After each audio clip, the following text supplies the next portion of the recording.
The CBS Radio Mystery Theater presents...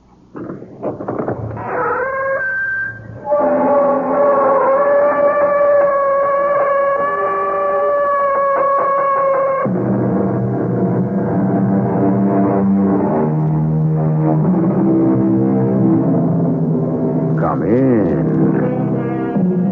Welcome. I'm E.G. Marshall.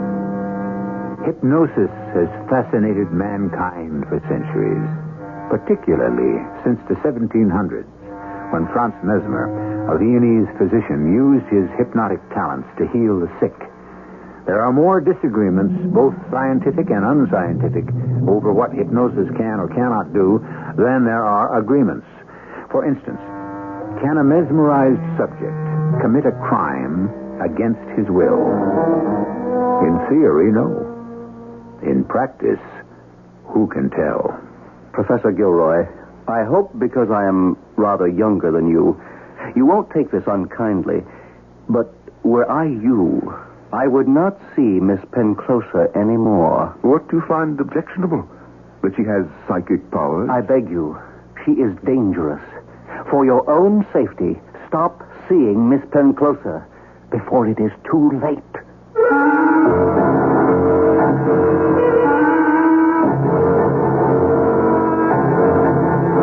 Our mystery drama, The Parasite, was adapted from the novel by A. Conan Doyle, especially for the Mystery Theater by G. Frederick Lewis, and stars Norman Rose. It is sponsored in part by Buick Motor Division and True Value Hardware Stores. I'll be back shortly with Act One.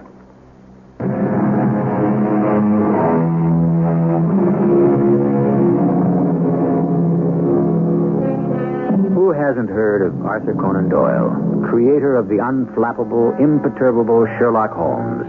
However, Detective Holmes, who solves the unknown, was only one of the author's creations. His other interest was in the unsolvable unknown, the world of the spirit, hypnosis, the psychic, the supernatural. It is that side of Arthur Conan Doyle we bring you today, as told by a character of his invention, Gilbert Gilroy. Professor Gilroy, if you please. It's taken me 43 years to obtain that distinction. I teach physiology at a London university, and my classes are always filled to capacity, if I do say so myself. I have only one or two special friends, the closest being Colin Wilson. In fact, I'm going there tonight. Wilson has invited Agatha, whom I'm rather keen on. His evenings are always good for light conversations and frequently the dark arts. My dear Gilroy, you're terribly late. What kept you?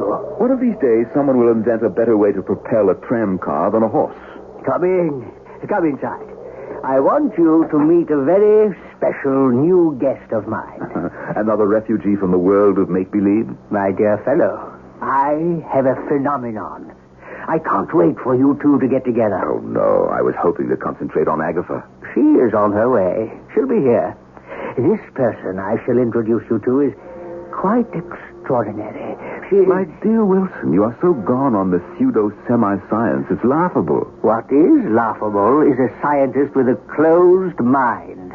As you know, I make a study of mediumship, psychomancy, and so on. Keep an open mind. That is all I ask. A young woman? Ah, he has other interests besides Agatha. No, my friend, I'm afraid Miss Penclosa is probably closer to 50 than 40. But she is startlingly beautiful. No, I would not say that at all. In fact, poor thing, she's rather plain. Verging on the ugly? But there's no question about the bona fides this time. My wife has known of her for many years. They're both from the West Indies, you know, from Trinidad. Where she practices the dark arts. Do you think that she'll do well here in London? Our weather is a bit chilly and damp, not too conducive for evoking spooks, the rattling of skeletons, or calling up one's dear departed great-great-grandfather. Gilroy, you're impossible. I tell you, this Miss Penclosa proved to me without a shadow of doubt there is a scientific basis to clairvoyance. Ah, here we are. Helen, Miss Penclosa, I'd like you to meet a very dear friend of mine, an associate at the university, Professor Gilbert Gilroy. Pleased, I'm sure. Oh, how did your lecture on the functions of the red corpuscles go this morning, Mr. Gilroy? Oh? Oh, of course. You were at the back of the room. I didn't see you. No, I wasn't there. But I also enjoyed your afternoon lecture. That was quite a point you made concerning striped muscular fiber, especially when you drew the picture on the blackboard as you had seen it under a 300 diameter lens. Wilson, I think you've confused Miss Pencloser with technical talk she doesn't quite understand. You're right, Mr. Gilroy. I don't understand physiology. Gilroy, I have not mentioned one word to Miss Pencloser of what goes on in your classrooms. I don't know myself. She happens to be a highly sensitive person, and I'm sure she knows a great deal more about you than even I do, if I could be bothered to tell her. Of course. A mind reader. How stupid of me. Well, we all have our little strengths, Miss Pencloser. I have an idea that you yourself would be an excellent subject. For what, may I ask? For mesmerism, for example. My experience has been that hypnotists go for their subjects to those who are mentally unsound. Which of the ladies in this room would you say has the most balanced mind? Suppose I take anyone at random. For example, the girl in red looking up at the tapestry. I shall will that she comes across to us. And with that, Miss Pencloser just happened to drop her handkerchief upon the floor. The girl in red whisked round and came straight toward us, as if someone had called her. To me, it was the most barefaced kind of trick I'd ever seen. The handkerchief was obviously a signal. Well, what do you think of that, Gilroy? The professor is not satisfied. My poor handkerchief is getting the credit for that experiment. Oh, we shall have to try something else. Gilbert, oh, there you are. If you'll excuse me. Enjoyed our meeting. See you later, Wilson. Helen, what can I say? Nothing at all, Colin. I meet that kind of man every day in the week. A scientific mind who believes he has catalogued every human endeavor. He'll come round, you'll see. Damn shame. He actually believes he knows everything. You wish your friend were more open-minded.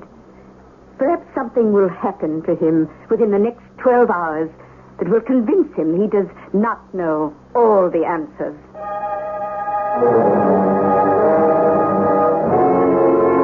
Agatha, darling, Wilson cornered me to meet some dreadful woman who pretends to do mental magic tricks. I apologize. Of course, Gilbert. He was telling me yesterday, this Miss Pencloser, is that her name? What she does, I understand, is incredible. Really? What does she do? Well, I'm not quite sure, but I'm certainly going to find out. Agatha, it's all a hoax. Not worth your time. Or mine either, for that matter. Or Professor Wilson's, too, I suppose. Agatha, I have no wish to quarrel with you. I suppose it's feminine to be attracted to whatever is vague and mystical and indefinite. But believe me, when we are married, I shan't put up with any such nonsense in my house. When we're married, indeed. If we are married is more like it. I am not even certain I wish to be engaged to you. Now, if you wish to follow me, I am going over to meet Miss Pencloser and learn something.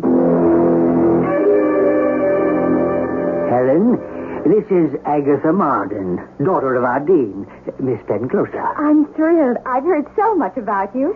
Miss Marden, would you have any objection to my putting you in a trance? Oh, I should love it. Agatha. Oh, sit yourself then in this armchair. No, my dear, you don't have to close your eyes. Colin, would you be good enough to help me up? I was surprised to see Miss Pencloser arise with some difficulty, using a crutch. I had no idea she was lame. A strange uneasiness stole over me as I watched this frail creature with a pale, peaky face bending over my Agatha. Suddenly, 20 years fell away from the lady. Her eyes shone. Color came into her sallow cheeks. Slowly, she passed her hands across Agatha's face 10 times. She's in the trance. Oh, nonsense. She's asleep. Wake her, then. Agatha. Agatha, wake up. Here now. You're not going to hurt the poor girl. Wake up, Agatha. She's not going to wake up for all your shouting, Gilroy. All right. You've done something. I can see that. So much for the mesmeric sleep. Now, as for suggestion, whatever I may propose to Miss Marden, she will infallibly do, now or whatever time I designate. What? Do you demand proof? Oh, certainly. You shall have it. Cullen, take Professor Gilroy aside while I whisper instructions to Miss Marden. Over here, Gilroy. Well, what do you think now? I admit I thought Agatha harder to hypnotize than that. I wonder why Miss Penclosa thought you'd make an excellent subject. I should like to see her try. Let's go back. Miss Penclosa is signaling us. Awake, Miss Marden. Wake up. What is it? Gilbert, what's the matter? When's Miss Penclosa going to begin? Well, why are you looking at me so strangely? What bothered me the most, I guess, was how easily Agatha seemed to lose control over herself. For some reason, I could not look directly at Miss Penclosa, as if there was some kind of electric vibrations there. Agatha and I decided to leave shortly afterwards and have coffee somewhere. I bid Wilson good night, and as I went to Miss Penclosa to do the polite thing, she handed me something. Pray forgive me if I have taken certain means to overcome your skepticism, Professor Gilroy. Take this note. But I ask you not to open it until 10 o'clock tomorrow morning. It's a little private test of mine.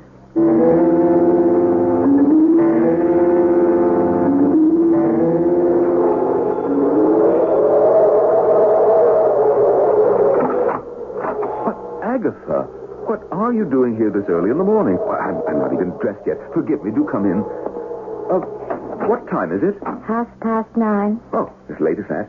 I must have overslept. I'll put some coffee on. May I make you a cup? That won't be necessary, Gilbert. I shall be going shortly. What I have to say won't take much time. Oh, my goodness, you sound most ominous. Gilbert, I've come to tell you that we cannot be engaged, and we shall never marry. Well, Agatha, why? It's all over, Gilbert. But why? Why? Can't you tell me what it is? Well, whatever it is, I'm sure that I could put it right. We must consider our relationship at an end. Oh, you're angry at me because I poked fun at Miss Penclosa. I admit she does have some powers. It's useless, Gilbert. It's all over. For heaven's sakes, Agatha, tell me what I've done. Agatha, come back. Agatha! I dressed as quickly as I could. I had to go after her. I was almost out of the house, pulling on my overcoat, when the clock struck 10. 10 o'clock. What was I supposed to do at 10 o'clock? The note. The note from Miss Penclosa. Dear Professor Gilroy, it strikes me that nothing could convince you more than if I were to suggest to Miss Marden that she call on you at 9:30 tomorrow morning and tell you your relationship was at an end. I feel this is an action she will be most unlikely to do of her own free will. Forget whatever she has just told you. She had really nothing to do with it, and will certainly not recollect a word of it. I write this note to shorten your anxiety and to beg you to forgive me for the momentary unhappiness which my hypnotic suggestion must have caused you. Yours faithfully, Helen Penclosa.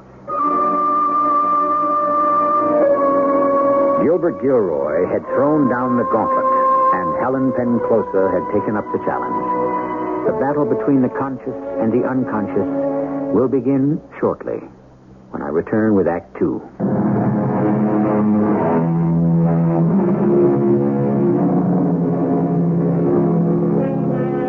The science of unconscious awareness is even today, almost a century since Conan Doyle wrote this story, far from exact. There are as many contradictions as there are qualified practitioners. And even though the British and American medical associations have approved the medical use of hypnosis, there will never be a 2 × 2 = 4 explanation. Not so long as man can dream and hope and love. Why Agatha had become such a willing victim, I had no idea. How Miss Penclosa could have reduced this sensible girl to an automaton was beyond me. Good Lord, I thought. In this state, could she make her way home safely through the crowded London streets? I dashed after her, and in half an hour found her seated quietly in her own drawing room, reading. Gilbert, you're an early visitor. Yes, and you've been an even earlier one. What do you mean? Well, haven't you been out today? certainly not. Agatha, would you mind very much telling me exactly how you have spent the morning? Gilbert, that's your very professional, very scientific tone of voice, isn't it? I can tell. Darling, I am not playing games. It's important. Very well. I got up at 8. Had breakfast at 5:30. Let me see. 10 minutes past 9, I came in here and started to read this book, Memoirs of Madame de Remusat. I'm ashamed to say, in a few minutes, even though I had just gotten up, I did that French lady the bad compliment of dozing off while I was reading. You went to sleep? I'm ashamed to say I did. Anyway, I had a very nice dream about you. In fact, I confess, I hadn't been awake long before you walked in the door. So, when you woke up, you were sitting right here? Why, where else would I be? Would you mind telling me what it was you dreamed about me? It seems to have gone. The details, I mean. But I do know you came into it.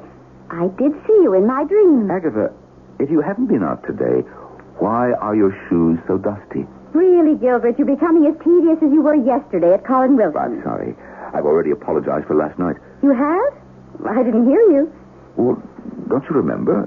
This morning when... Well, forget what I said. Never mind, dear. I do mind, Gilbert. I put last night to the fact that you're a sweet, muddle-headed, devoted scientist who only believes in what he sees and not what he doesn't see. If I say I've been on the moon all morning, I expect you to believe me. But I was right here. What earthly reason would there be for going out? Agatha had hit upon it. There was no earthly reason. No. The whole episode was quite unearthly. Miss Penclosa had made her point and won it, and I was extremely impressed. Now I understood old Wilson's enthusiasms, his diligent cataloging of psychic manifestations. There was something to it after all. Gilroy, old chap, I'm absolutely delighted you agree. Wilson, I want to learn more, much more. Now, I'm going to seek out Miss Penclosa and beg her to experiment in my presence so that I can make, detailed observations. Knowing you, Gilroy, if there's a scientific formula in all this, you'll find it. Yes, I plan to call on her as soon as I leave here. Wilson, would you be good enough to give me her address? No, Professor Gilroy. I had no direct influence on Miss Marden the morning she came around to you. I wasn't even thinking of her that morning. What I did was to set her mind as I might set an alarm clock so it would go off at a certain time. If I had set it to go off in 6 months instead of in 12 hours, it still would have been the same. To the minute? Well, that's hard to believe. Oh, don't put this power of mine on a pedestal, Professor. Autosuggestion. Believe me, it's only the fringe of what the mind can do. Well, supposing you had suggested that, she killed me? There, no one knows for certain. It is said no one can be forced to do something against their moral convictions. But very often, you don't even know what your moral convictions are. You hide them. Do you have such a power? To incite to kill? I believe I do, although I have never exercised it. Oh, that's a terrible power. If I have a good subject, then I do have complete and total control over his will. And you have done this? Several times. Is your own will so strong? I was born with it. I have the gift of projecting into another being. Well, when you do this, what happens to you? I become weakened, lethargic. Always? It depends. Sometimes I know I'm flirting with death. One has to be extremely careful never to let your own consciousness absolutely go. Otherwise, you might not find your way back. Yes. Oh, yes, that's fascinating. You must always keep a connection, a lifeline between yourself and your subject. Oh, shall we start? You mean you wish me to place you in a trance? Well, I've left my notebook open, the date on the page, pencil. Oh, Miss Penclosa, I'm quite in earnest. Oh, well, sit where you are. Lean your head back, and we shall begin. Oh, by the way, if I'm to call you Gilbert, you must call me Helen. I am passing my hands in front of your face. Long waves of thought. What do you feel, Gilbert? Well, Yes. Every time your hands sweep in front of me, a warm current of air comes at me. Just a warm current of air. Nothing more. No. More. Much more. It's entering into me. Way inside. Inside, I'm shaking, shivering with cold and heat. Now it's like, I'm being ignited, glowing, hotter and hotter. I'm on fire. Good. Can you still see me? Your face, it's getting blurred. The mouth, your hair, all fading away. The eyes? No, not the eyes. They are clear, brilliant. Awake. Gilbert, wake up. Incredible. It's absolutely incredible. As long as I live, I shall never forget this. I began to read up on Franz Mesmer and his work. What strange deep waters these are. I met with Helen 3 evenings a week, and then every evening. I had no time for Agatha, but I told myself that I would explain it to her later. Professor Gilroy. What? Oh, yes, Sadler, come in. I'm just packing up. I hope to catch you after class, Professor Gilroy. I wanted to return to you that book you loaned me. Oh, yes, Sadler. Good. Just lay it on the desk over there. You'll excuse me, but I'm late already for an appointment. Let's talk tomorrow during the day, all right? I understand you're being experimented upon by Miss Penclosa. Huh? Well, how did you know? Professor Gilroy, may I speak frankly? I cannot imagine how you learned about it. I would not see Miss Penclosa anymore if I were you. Oh, you would not, would you? I infer that you know the lady. At one time, I knew her very well. Very well indeed. Just what is it that you found objectionable?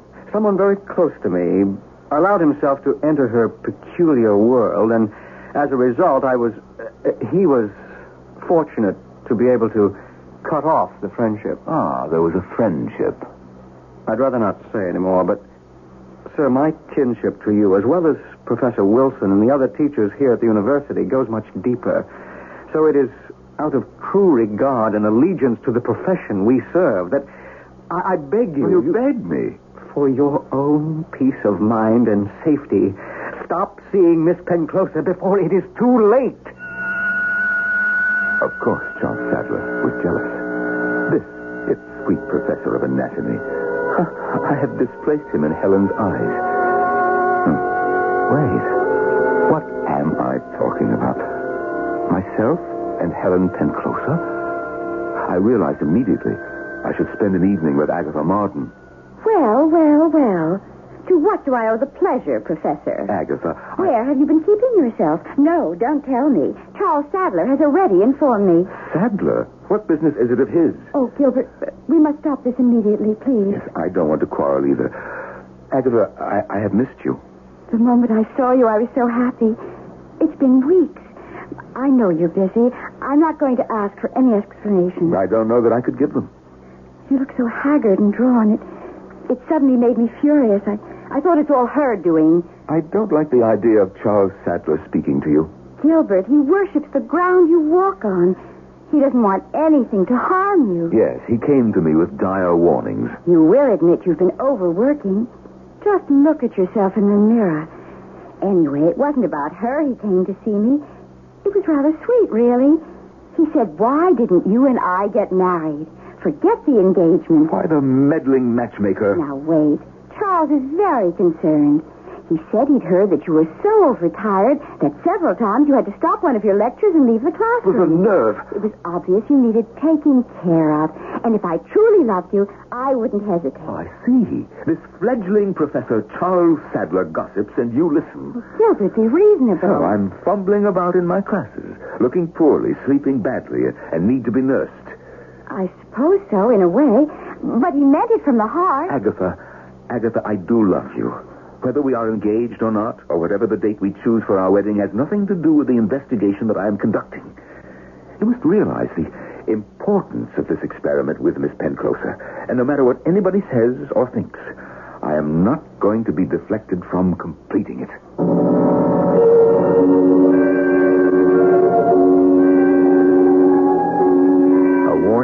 fellow teacher, a plea from the girl he wishes to marry. But it falls on deaf ears. How deeply is Gilbert Gilroy already enmeshed? Is he more mesmerized than he knows? Is his heart also being hypnotized? As Charles Darwin once said, science can only remain scientific if it is unemotional. We shall see when I return shortly with Act 3.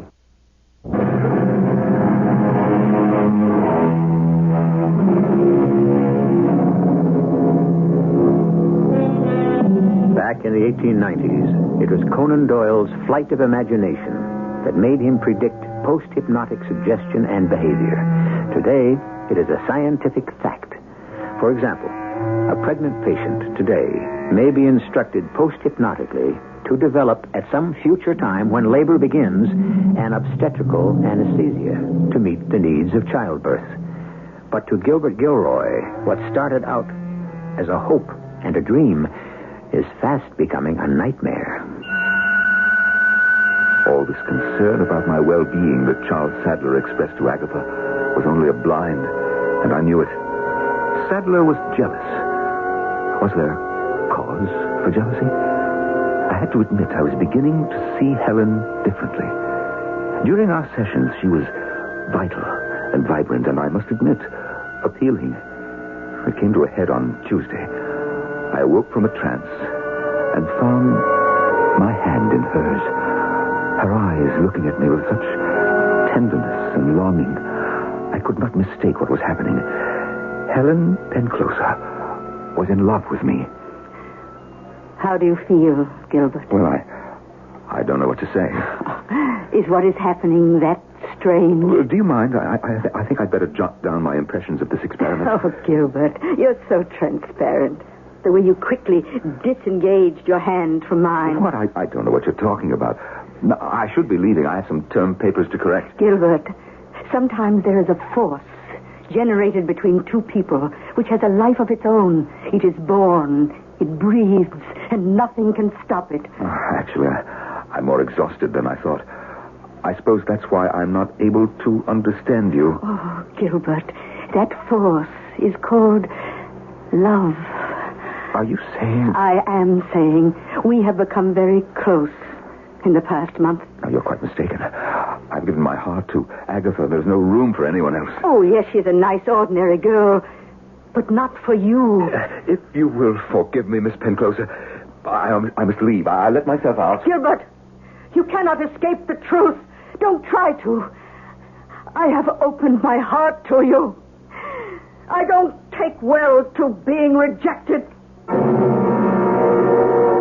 Helen Penclosa thinks she is in love with me. It's monstrous, but it is true. When I am away from her influence, this poor, crippled creature possesses not the slightest charm for me.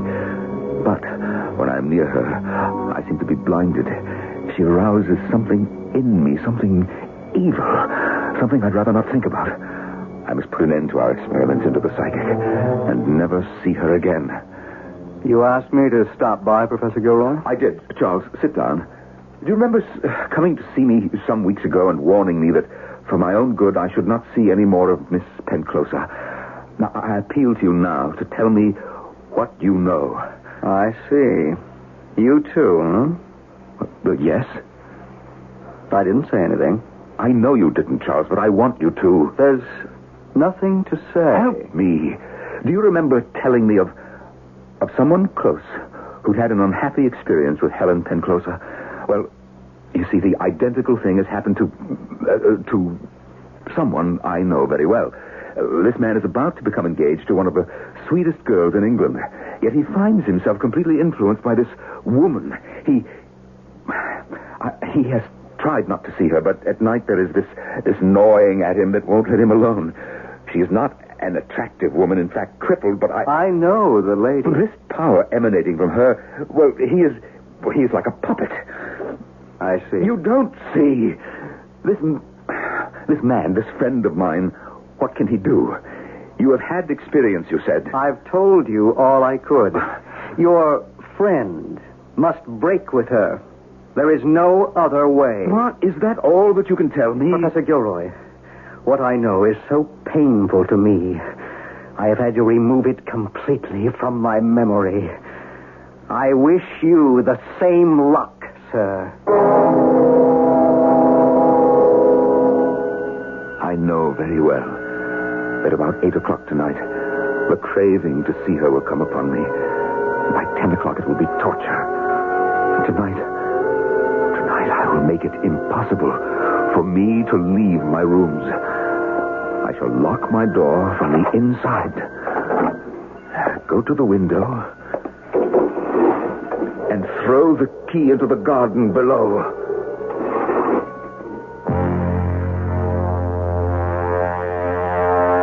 The next morning, I was lucky that Colin Wilson happened to be passing by, and I asked him to throw the key up so I could get out. What is the meaning of all this, Gilroy? You locked in the key down in the garden? Oh, Collins, it would take too long to explain. We've become very worried about you. Some of your students Yes, don't remind me. But from now on, things will be different. I think that I have found the key to peace of mind. Well, if your way to finding a key is to drop it out the window, I'll leave it at that. By the way, how are your experiments with Miss Penclosa progressing? I meant to tell you, I have discovered a new man, a sensation in his field. He's an Indian, heads their psychical society. He's coming to the house tonight. I've asked Helen as well, naturally. It should be an interesting evening. Will you join us? No, thank you. Oh, Agatha is coming. Does that tempt you? What? Agatha is going to be there with Helen Penclosa. Oh, Colin, you mustn't. Whatever's come over you, Gilroy? Have you taken leave of your senses? I'm afraid so. I think I have.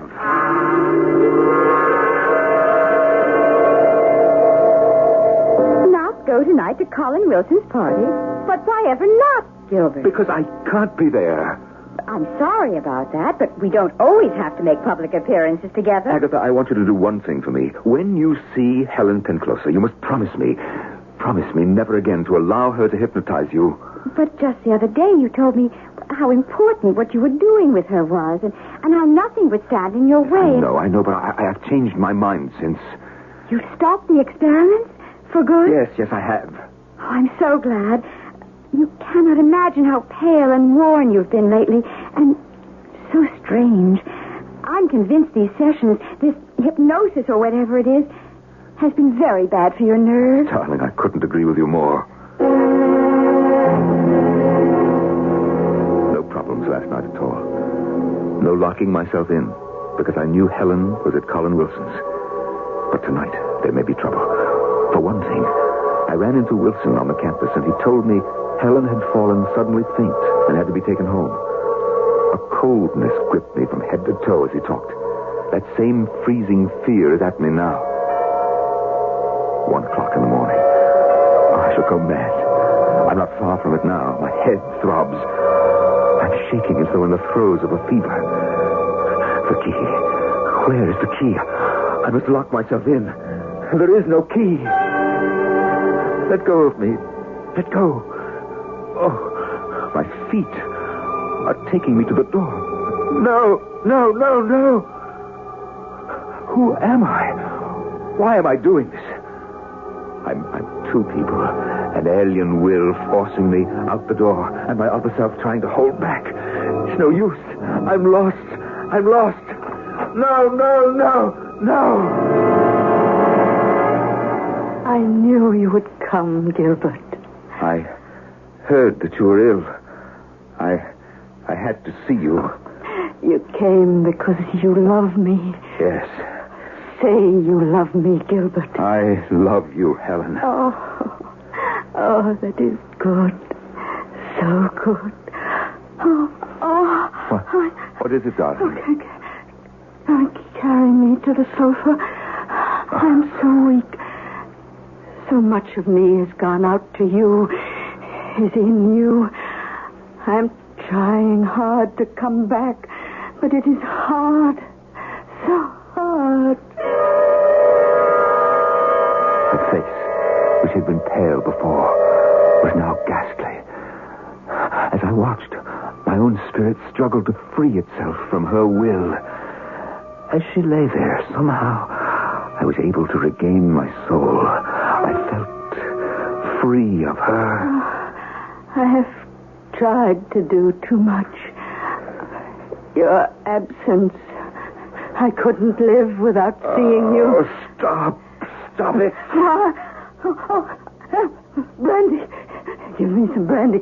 Over there, the decanter. Hurry. You want brandy, do you?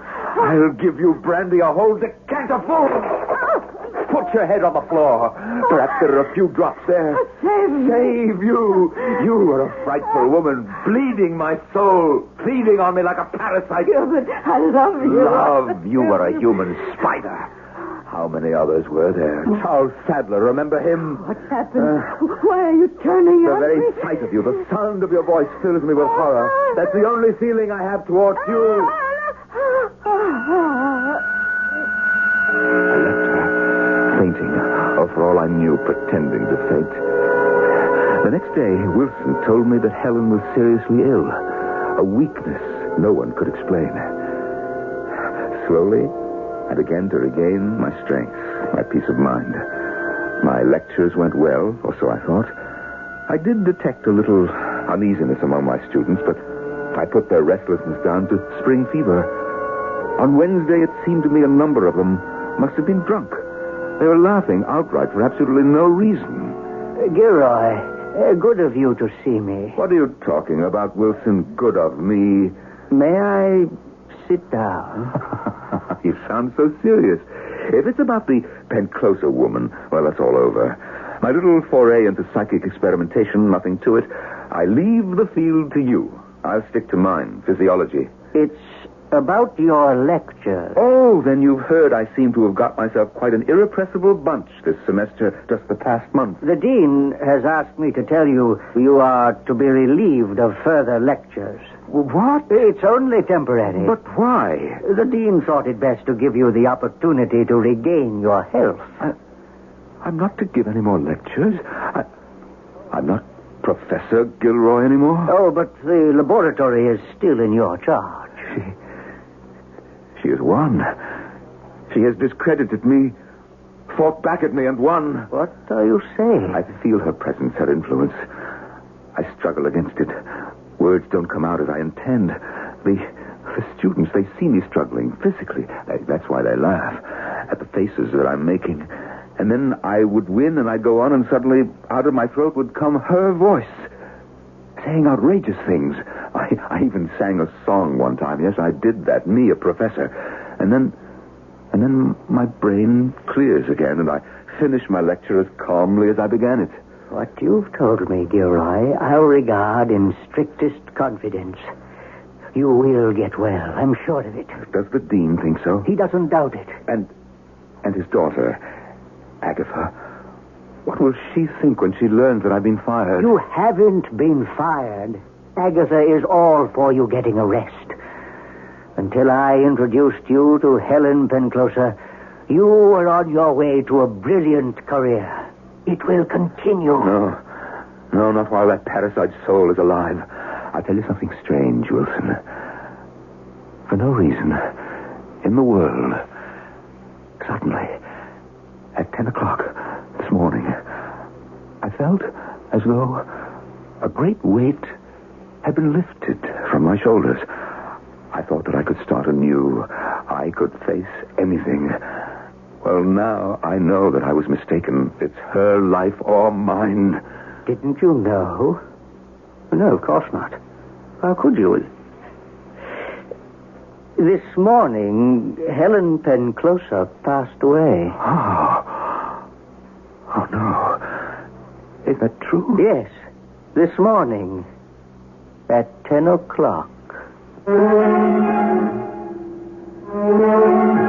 It has not to this day been proven that a person hypnotized could not commit some fatal act. Numerous scientific studies say it is impossible, but not all. Each study discredits the other. None is definitive. But what if the hypnotist dies? Has the process been reversed? Is that murder? Suicide? Accidental death? Think about that until I return shortly.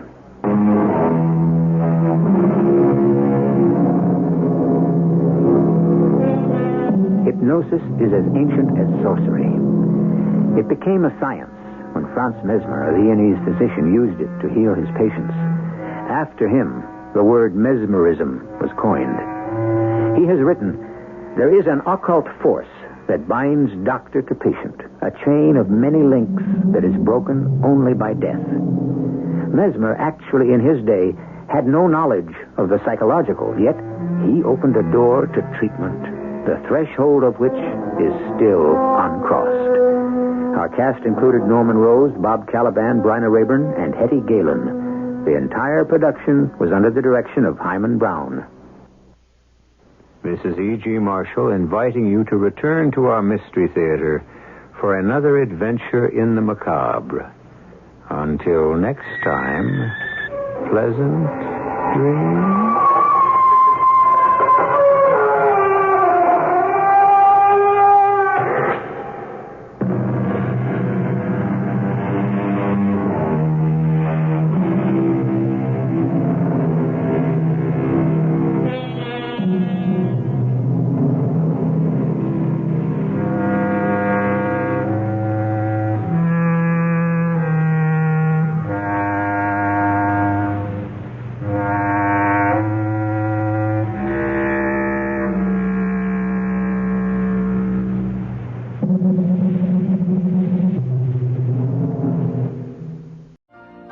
You've been listening to the OTR Gold Network. Find more classic radio at otrgold.com.